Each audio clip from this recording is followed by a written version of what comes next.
Bienvenue sur la chaîne ATD Avignon, Église Réal Panier. Nous souhaitons que ce message t'encourage. Très bonne écoute. Nous ouvrons donc la bonne parole du Seigneur dans, tout d'abord,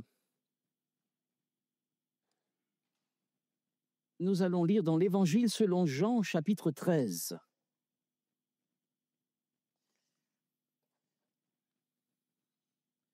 Compte tenu du message que je crois le Seigneur a mis sur mon cœur ce matin, j'ai pensé qu'il était utile de pouvoir recevoir ce message avant que nous puissions partager ensemble la Sainte Seine.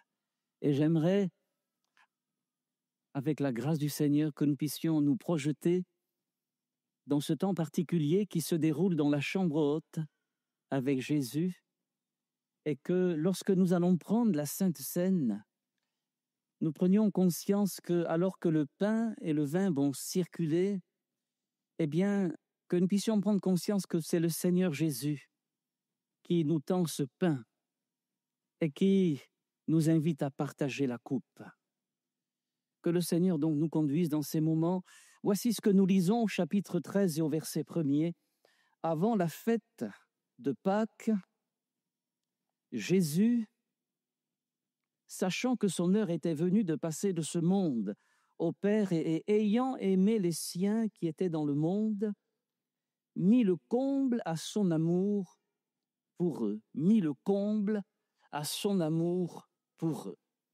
Pendant le souper, alors que le diable avait déjà mis dans le cœur de Judas Iscariote, fils de Simon, le dessein de le livrer, Jésus, qui savait que le Père avait remis toutes choses entre ses mains, qu'il était venu de Dieu et qu'il s'en allait à Dieu, se leva de table, ôta ses vêtements et prit un linge dont il se ceignit.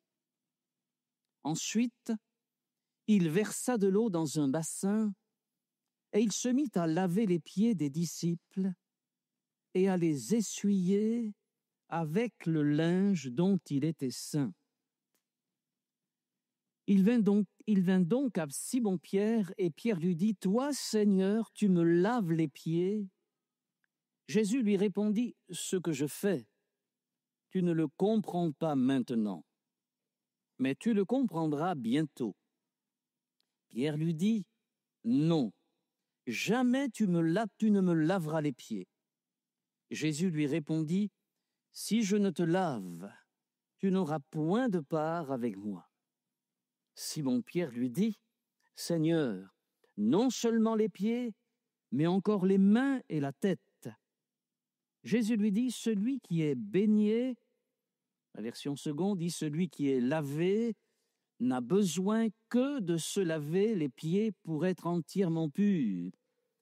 Et vous êtes purs, mais non pas tous, car il connaissait celui qui allait le livrer. C'est pourquoi il dit, vous n'êtes pas tous purs. Après qu'il leur eut lavé les pieds et qu'il eut pris ses vêtements, il se remit à table et leur dit, comprenez-vous ce que je vous ai fait? Vous m'appelez Maître et Seigneur, et vous dites bien, car je le suis.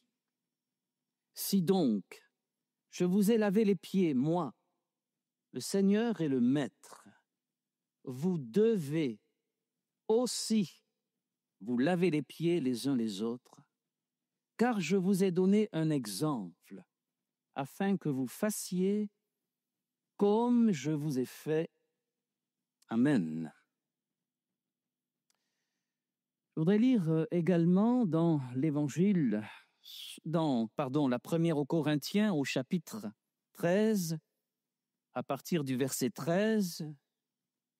Voici ce que nous lisons. Maintenant donc, ces trois choses demeurent: la foi, l'espérance, l'amour.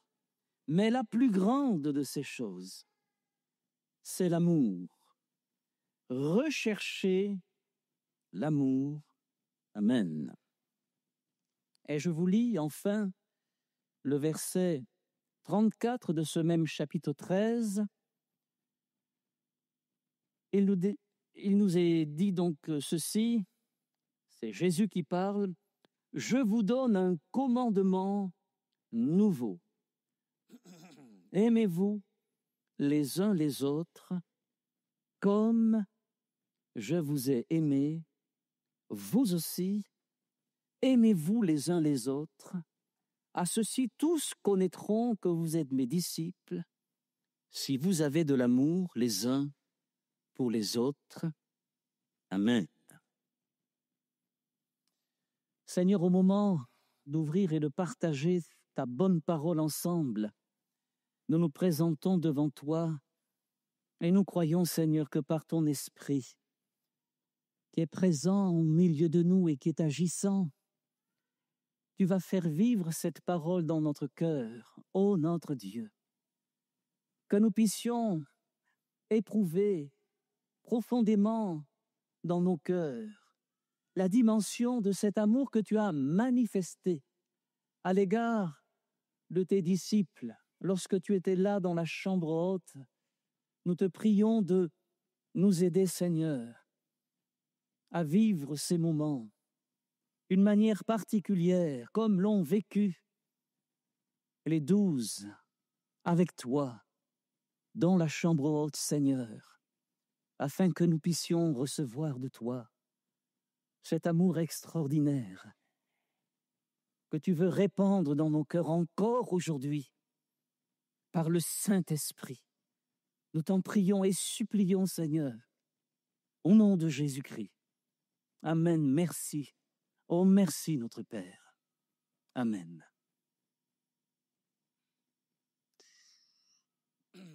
Voilà donc, j'aimerais rapidement, je voudrais rester dans le temps qui m'a été imparti ce matin, c'est-à-dire, reste 20 minutes, et donc aller à l'essentiel. J'aimerais revenir sur cette parole de Jésus. « Je vous donne un commandement nouveau, aimez-vous les uns les autres comme je vous ai aimé, aimez-vous les uns les autres. » D'abord, en quoi ce commandement est-il nouveau? Puisque dans le livre du Lévitique, le Seigneur déjà exhortait à aimer notre prochain comme nous-mêmes. En quoi il est nouveau ce commandement? Eh bien, il est nouveau par rapport au standard. Il y a un changement de standard. Jésus dit, aimez-vous les uns les autres comme. Voilà, comme. C'est cette conjonction de subordination qui nous montre toute l'importance de ce commandement et en quoi il est nouveau. Dieu, Jésus, nous appelle, frères et sœurs, à rechercher l'amour. Parce que, nous l'avons lu, 3 choses demeurent encore aujourd'hui. La foi, l'espérance et l'amour. Mais la plus grande de ces choses, c'est quoi? Ben oui, on l'a lu tout à l'heure. Hein? C'est l'amour, ça va, vous avez encore une bonne mémoire. Hein? C'est l'amour. Et il nous est dit, recherchez l'amour. Voilà. Il y a bien quelque chose que nous avons besoin de rechercher particulièrement dans les temps que nous vivons. C'est bien cela, frères et sœurs. C'est l'amour. Et cet amour, où allons-nous le trouver? Si ce n'est au contact de Jésus, au contact de sa parole, au contact de l'action de son esprit en nous qui veut verser cet amour afin que cet amour étant versé et renouvelé dans notre cœur, nous puissions d'une manière effective, réelle, non pas théorique, mais réelle en effet, aimer comme Jésus nous a aimés. Humainement parlant, ce commandement nous est inaccessible. Ça n'est pas possible.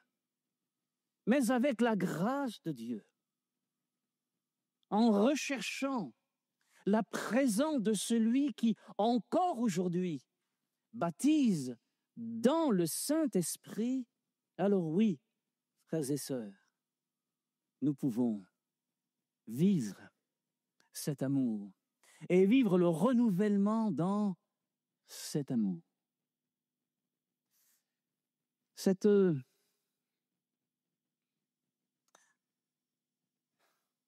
gloire à Dieu. L'apôtre Pierre n'a pas compris ce que Jésus faisait. Il a dit, « Toi, Seigneur, tu me laves les pieds. »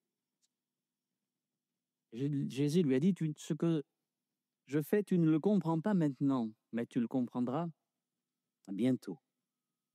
Jamais, non jamais, tu ne me laveras les pieds. » Nous reconnaissons là toute l'impulsivité de cet apôtre, qui nous renvoie aussi à notre impulsivité. Non? Si. Ça nous renvoie cela.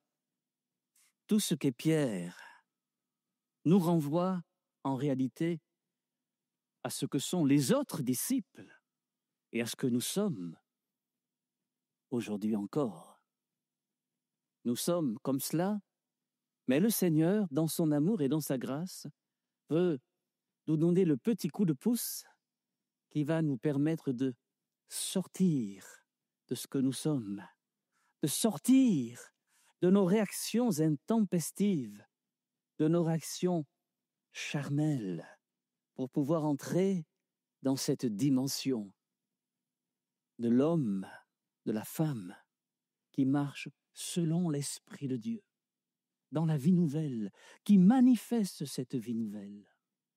Pierre avait besoin d'être lavé par le Seigneur. Alors bien sûr, Pierre ne comprend pas, et il faut quand même reconnaître que cette expression, ce refus de Pierre, montre tout le respect que Pierre avait pour le Seigneur Jésus. Et en cela, mais nous le rejoignons tous, n'est-ce pas? Mais la réaction de Pierre, elle montre aussi toute l'ignorance qui était la sienne quant à la nature des rapports que Dieu attendait de lui vis-à-vis de ses frères. Et quant à la nature, par conséquent, eh bien, de ces rapports que Dieu voudrait que nous ayons les uns avec les autres. Les uns avec les autres.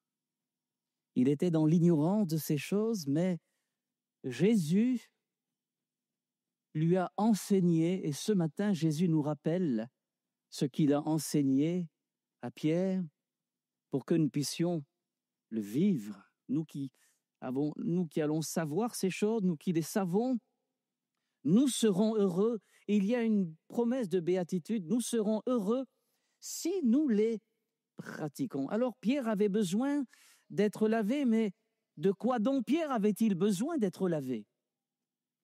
Eh bien, il avait besoin d'être lavé des mêmes choses dont nous avons besoin, nous aussi aujourd'hui, d'être lavés. Pierre, lorsque nous étudions sa vie, notamment dans les évangiles ne nous cachent pas quelques traits disgracieux de son caractère et de sa personnalité, qui sont des traits que nous retrouvons en chacun d'entre nous, des traits que nous nous efforçons parfois de cacher. Bien sûr, c'est tout à fait normal, mais des traits que nous voulons avouer au Seigneur, les confesser, pour que nous en soyons lavés, débarrassés, purifiés. C'est ainsi que Pierre avait besoin d'être lavé, notamment de son orgueil. Oh, comment ça? Qui pointera le doigt vers Pierre pour dire « Toi, Pierre, tu es un orgueilleux ». Qui? Au milieu de nous. Personne. Parce que c'est ce que nous sommes au fond, malgré tout notre engagement, malgré tous les efforts que nous faisons, il y a quand même encore cette racine en chacun de nous que nous voulons de mieux en mieux, de plus en plus, voir complètement éradiquée par le Seigneur Jésus, par sa grâce. Oui, cet orgueil apparaît notamment quand le Seigneur Jésus informe qu'il va être pour tous les disciples, une occasion de chute. Et Pierre va dire, quand tu serais pour tous une occasion de chute, tu ne le seras jamais pour moi. Matthieu chapitre 26, verset 33. La suite de l'histoire, nous la connaissons.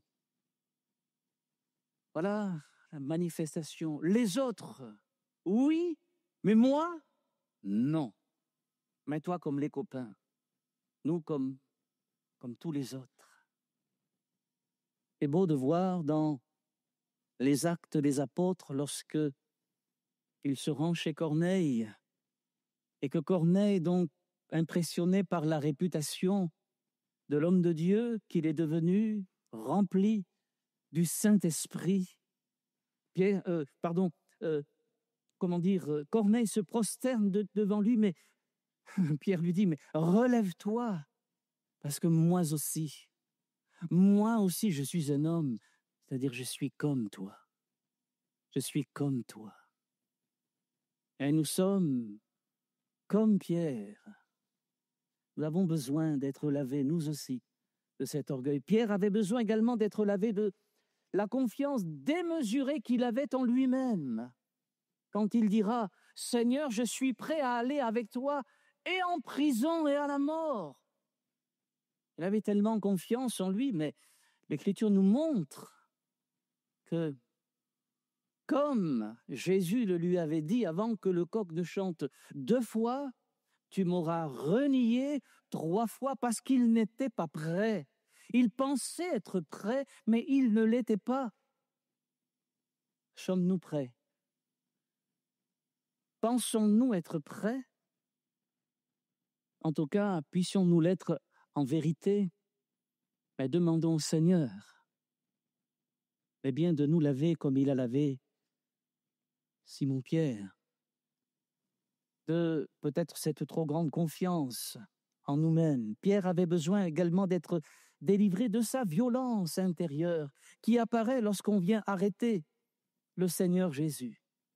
Pierre ne trouve rien d'autre à faire, saisi par son impulsivité, que de prendre son épée et de vouloir, c'était pas trancher l'oreille du serviteur du souverain sacrificateur qu'il voulait, c'était carrément lui fendre le crâne. Mais il lui a tranché l'oreille. La violence qui était là, enfouie dans son cœur et qui a surgi dans un moment critique. Il avait besoin d'être lavé de cela. Nous avons besoin d'être lavés de nos colères, de nos impulsivités, de cette violence qui est peut-être encore au fond de notre cœur. Nous en avons besoin, frères et sœurs. J'en ai besoin. J'en ai besoin. Il avait besoin d'être lavé, oui, de sa lâcheté, de sa poltronnerie, qui l'a amené à, finalement, renier le Seigneur par 3 fois et la dernière fois avec même imprécation. Les imprécations, ça veut dire que Pierre avait dit, en quelque sorte, eh bien que je sois maudit si vraiment je connais le Seigneur Jésus. Vous vous rendez compte? C'est ça, prononcer des imprécations. Voilà. Inspiré par la peur, il s'est comporté d'une manière lâche. Et quel homme différent lorsque nous le retrouvons dans la chambre haute encore, rempli du Saint-Esprit, et après, quand il est arrêté, on lui demande de ne plus parler, de se taire. on les frappe, on leur fait des menaces. Et Pierre va répondre, nous ne pouvons pas ne pas parler. Je dirais presque, c'est pas un des textes, c'est presque un des textes de prédilection, en tout cas pour ce qui me concerne. Parce qu'il atteste de l'extraordinaire transformation, métamorphose qui s'est produite en quelques jours. Parce que cet homme a cherché le Seigneur Jésus. Il a attendu la promesse. Il a pris au sérieux la promesse du baptême dans le Saint-Esprit. Alors il a cherché, il a prié, pas lui tout seul, mais avec d'autres, pendant 1, 2, 3, pendant une dizaine de jours. Et le jour de la Pentecôte, la promesse est venue. Et cet homme a été bouleversé, transformé. Parce que lorsque l'Esprit de Dieu est descendu, c'est tout l'amour de Christ qui a été versé dans son cœur. C'est de cela dont nous avons besoin. Plus que jamais aujourd'hui, frères et sœurs. L'ablution qui nous lave parfaitement et qui nous purifie, quelle est-elle? Eh bien, c'est cette ablution qui nous lave parfaitement, c'est d'abord la parole de Dieu. Jésus dira, Jean chapitre 15, verset 3, un petit peu plus loin, dans la chambre haute encore, « Déjà vous êtes purs à cause de la parole que je vous ai annoncée. » Comprenez pourquoi c'est si important? Combien de fois l'avez-vous entendu du haut de ce pupitre? L'importance, pas seulement de lire, oui de lire, pas seulement de méditer, oui de méditer, mais de méditer pour vivre, pour incarner la parole de Christ, de la lire, de la méditer dans un esprit de prière, avec l'assistance du Saint-Esprit, de nous livrer, comme l'ont fait les prophètes avant nous, à des investigations, à des recherches pour mieux connaître Jésus. Et lorsque nous nous livrons à ces investigations et à ces recherches, alors il nous arrive les mêmes choses qui leur sont arrivées. Il leur fut révélé la révélation de l'amour de Christ, de l'amour de Dieu, de la parole de Dieu. Elle ne nous tombe pas comme ça d'un coup, boum, boum. Ça peut arriver. Mais faites tous vos efforts. Il y a des efforts à faire. Alors, voilà ce qui nous maintient dans la pureté, dans la sainteté, la parole de Dieu. Dès lors que son application dans notre vie reste centrée sur la croix, c'est-à-dire sur le renoncement à nous-mêmes et le renoncement aux œuvres mortes. C'est cela que la grâce de Dieu que nous vivons au quotidien nous enseigne, à renoncer à l'impiété. Que Dieu nous aide, frères et sœurs, à mesurer combien nous avons besoin de prendre en considération cette exhortation à nous tenir propres spirituellement. Je pense, en disant cela, à Judas, qui a bénéficié, comme tous les autres, du lavage des pieds, qui a été le témoin privilégié de la manière dont Jésus a mis le comble à son amour. La parole vivante, Alfred Kuhn, qui a fait une transcription, pas tout à fait la même chose qu'une traduction, mais une transcription du Nouveau Testament, exprime mettre le comble à son amour pour eux par ces mots. Il leur a donné la preuve suprême de son amour. Comment? En leur lavant les pieds. En leur lavant les pieds.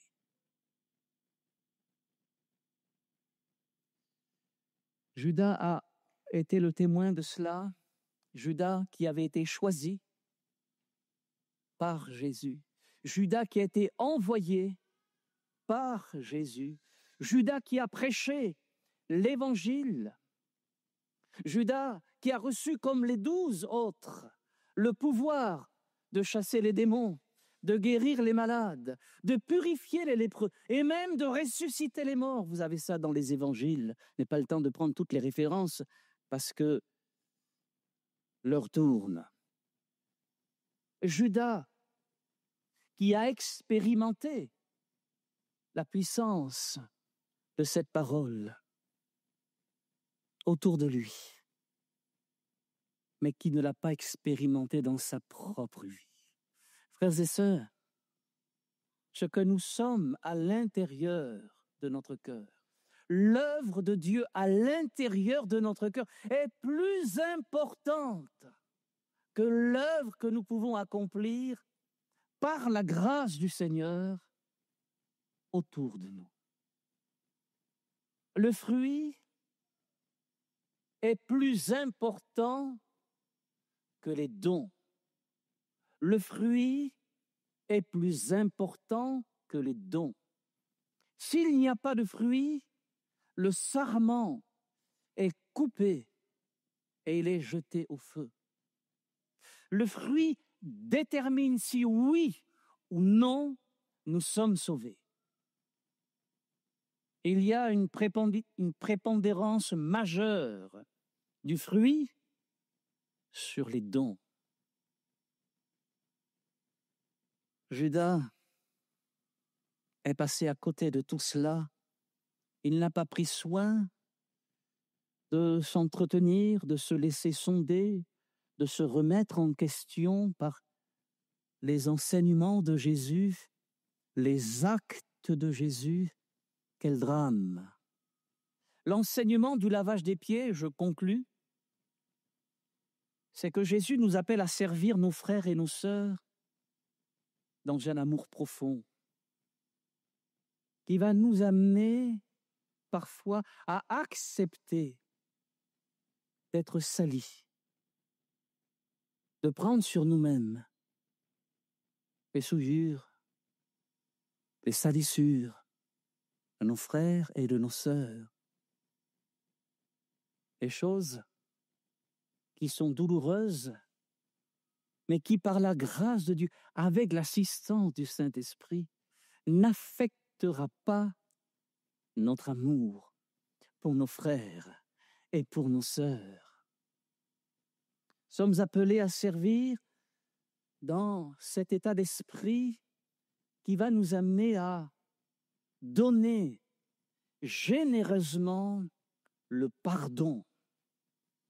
Parce que Christ nous a lavé les pieds et il les a essuyés avec son propre vêtement dont il s'était saint. Frères et sœurs, vous comprenez pourquoi dans ces temps particuliers c'est si important de rechercher la présence du Seigneur.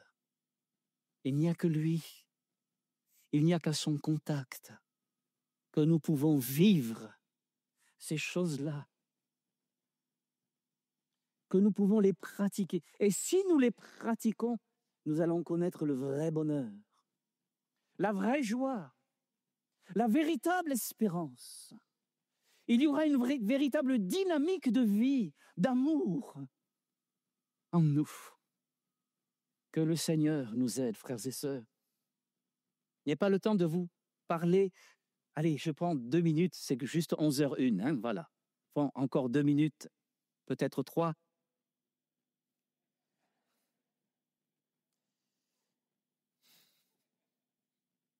Bien-aimés frères et sœurs, voilà, on ne se refait pas. Hein. L'Écriture nous dit, c'est cela aussi le lavage des pieds. Rendez-vous par la charité, rendez-vous par l'amour serviteur les uns des autres. Regardez ce que Paul dit aux Colossiens, il n'y a pas le temps de commenter, mais il dit ceci, Colossiens 3:13, supportez-vous les uns les autres. Supporter. Supporter, c'est se mettre sous pour porter. Supportez-vous les uns les autres. Et si l'un a sujet de se plaindre de l'autre, pardonnez-vous réciproquement. De même, comme Christ vous a pardonné, pardonnez-vous aussi. L'apôtre Pierre écrit dans son épître, 1 Pierre chapitre 5, verset 5, « Et tous dans vos rapports mutuels, revêtez-vous d'humilité. » Littéralement, le terme utilisé, revêtez-vous, revêtez, ça veut dire attachez sur vous un vêtement. Pierre, lorsqu'il écrit ces mots sous l'inspiration du Saint-Esprit, ne pouvait pas ne pas avoir à l'idée, certainement, cet acte suprême de l'amour de Christ, quand celui-ci a lavé ses pieds et qu'il a ensuite essuyé ses pieds avec son propre vêtement.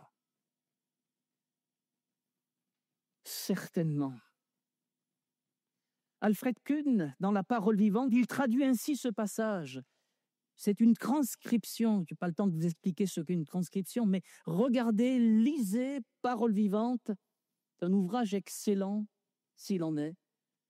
Et vous tous, dans vos relations mutuelles, revêtez-vous du tablier de l'esclave, je veux dire de l'humilité. Voilà ce que signifie le texte. C'est clair, n'est-ce pas? En prenant la Sainte Seine, frères et sœurs, nous allons faire mémoire de ces choses qui se sont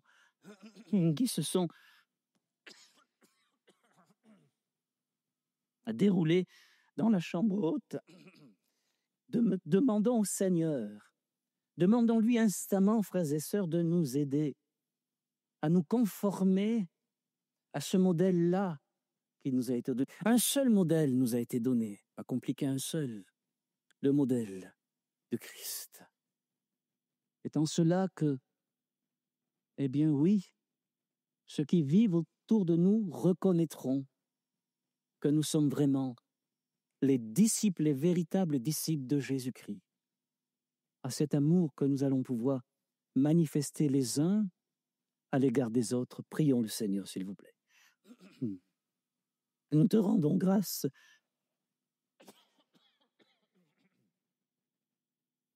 et nous te remercions, Seigneur, parce que, encore une fois, nous sommes confondus devant tant d'amour. Ô Seigneur, toi qui étais élevé au plus haut des cieux, tu as consenti, Seigneur, à cette tâche des plus humbles, des plus ingrates. Tu as consenti à t'abaisser pour nous donner l'exemple. Et tu as consenti à laver les pieds de ceux qui étaient tes disciples, Seigneur. Oh, nous sommes dépassés par tant d'amour, Seigneur. Nous te prions de nous secourir. Vois, Seigneur, la pauvreté de notre amour, ô notre Dieu. Vois la détresse dans laquelle nous sommes quant à la manifestation de ces choses, les uns à l'égard des autres. Pardonne-nous, Seigneur, et aide-nous à vivre dans ce temps de Sainte Seine. Oh, ce temps de lavage spirituel, ce temps de restauration. Nous te remercions parce que par ton esprit, tu vas nous conduire dans ces choses, tu vas nous tendre le pain et le vin, comme le renouvellement de cette alliance nouvelle. Merci, Seigneur, de tout notre cœur au nom de Jésus-Christ. Amen. Amen. Merci d'avoir écouté ce message. Si tu apprécies ce podcast, alors abonne-toi et partage-le à ton entourage. Que Dieu te bénisse et à très bientôt.